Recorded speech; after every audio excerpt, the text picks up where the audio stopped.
HIPAA compliance often sounds like a pile of forms. But when an auditor asks how your practice protects patient information, we try to be careful is not a policy. HIPAA expects written rules. Rules your team can follow, train on, and prove. So what are HIPAA policy templates really? Think of them as the operating manual for how your practice handles protected health information, or PHI. They explain what your staff should do, when they should do it, and how you will document it.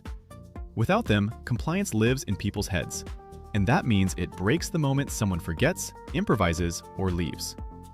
Why does this matter so much? Because written policies do 5 important jobs at once. They satisfy a regulatory requirement. They give staff clear guidance.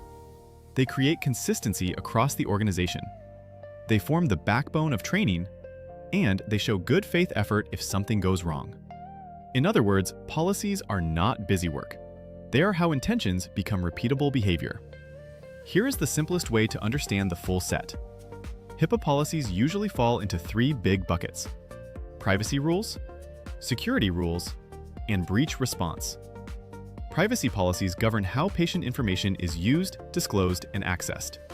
This bucket includes your Notice of Privacy Practices, Patient Access Policy, Amendment Policy, Accounting of Disclosures, Authorization Policy, and Minimum Necessary Policy.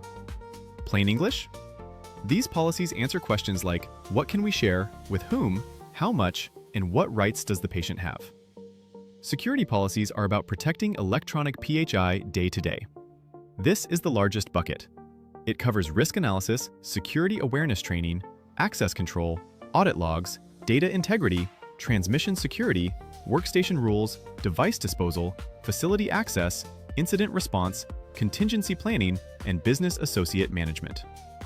If privacy says what should happen, security says how you keep systems, devices, and people from creating preventable risk. Then there is breach response. That policy explains how to spot a possible breach, assess it, document it, and notify the right people on time.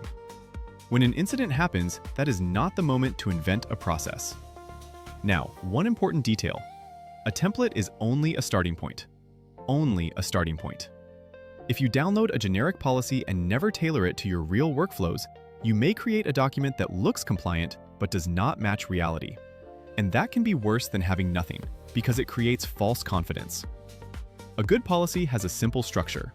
It states the purpose, it says who the policy applies to, it defines key terms, it lays out the rule, then it explains the procedure, who is responsible, what happens if the rule is violated, and when the policy was reviewed. Think of it like this. The policy is the promise. The procedure is the recipe. One tells you the standard, the other tells you how to meet it. Take password management. A weak policy says, use strong passwords. That sounds fine, but nobody knows what it means.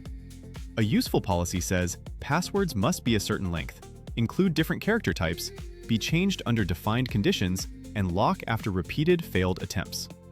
Then the procedure explains how new users get temporary passwords, how resets are verified, and who monitors compliance.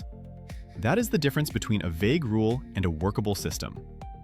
There are also a few updates practices should not miss.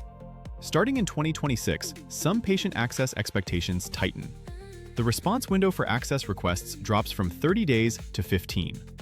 Notices of privacy practices must also reflect updated privacy rights, including reproductive healthcare protections and the patient's right to discuss privacy practices.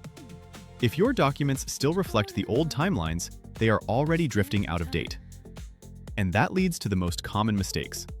Using generic templates without customization. Writing policies no one actually follows. Failing to train staff. Forgetting to get leadership approval. And letting policies sit untouched for years while the practice, technology, and regulations keep changing. A policy is not compliant because it exists. It is compliant because it is current, adopted, communicated, and used. So where should you start if you feel overwhelmed? Start with the essentials. Your Notice of Privacy Practices. Your Access Control Policy. Your Incident Response Policy. Then conduct a risk assessment, because your real risks should shape the rest of your policies. After that, customize templates to match your practice, train your workforce, and review everything at least annually. Also remember the documentation rule. Keep policies and related records for 6 years and maintain a clear revision history. The good news is you do not have to memorize all 19 policies at once. What matters is understanding the system behind them. HIPAA policy templates are not random paperwork. They are a written operating system for privacy, security, and response. They tell your team how to protect patient information before a problem happens and how to act if one does. So if you want the simplest mental model, use this. First, define the rules. Next, turn the rules into procedures people can actually follow. Then train, review, and update them as your practice changes. Good HIPAA policies do not just sit in a binder. They make safe behavior repeatable. And that is what real compliance looks like.